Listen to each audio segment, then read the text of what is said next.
Umqeqeshi weKaizer Chiefs uKhalil Ben Yosef usashaya phansi ngonyawo nakuba iqembu lakhe linqobe ngo-2-1 bebhekene ne-Al-Masry, egcizelela ukuthi inhloso yabo ayikafinyelelwa ngokugcwele. Ngemva kokunqoba enkundleni iPeter Mokaba Stadium okuphonselela iqembu phezulu kuGroup D, lo mqeqeshi ukhumbuze wonke umuntu ukuthi uhambo luselude. Uveza ukuthi nakuba behlezi phezulu kwilogo kwamanje basadinga okungenani iphuzu elilodwa emidlalweni wabo wokugcina weqoqo bebhekene neZamalek ukuze baqinisekise indawo yabo kuma-quarter final. Ebhekisisa indlela abadlali bakhe abadlale ngayo nalamagibhithi, lo mqeqeshi uncoma amandla engqondo nobuntu obukhonjiswe ngabadlali bakhe.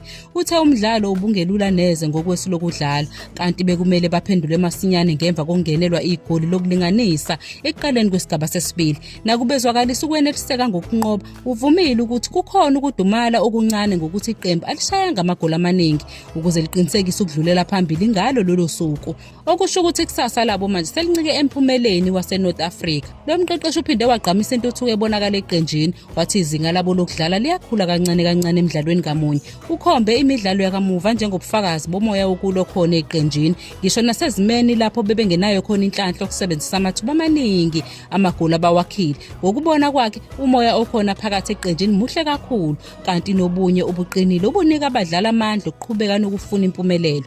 Njengoba amehlo manje sebheka uhambeni olunengcindezi enkulu oluye e-Egypt kuyobhekana nompetha base-Afrika amahlandla amahlanu, abaqeqeshi babeke phambili ukulungiselela nokuzola kwengqondo kunokuba bazikhathaze ngomphumela ongase uvele bebhekene neZamalek. Bagxile kakhulu ekutheni abadlali bawulungele lo mdlalo obhekwa njengowamanqamu. Inhloso icace bha kulezi zikhulu zaseSoweto ukubhaqabula kabuhlungu iZamalek eKhairi ukuze babuye nomphumela ofunekayo bese kuqinisekiswa intuthuko yabo futhi badlulele esigabeni somkhumula jezi.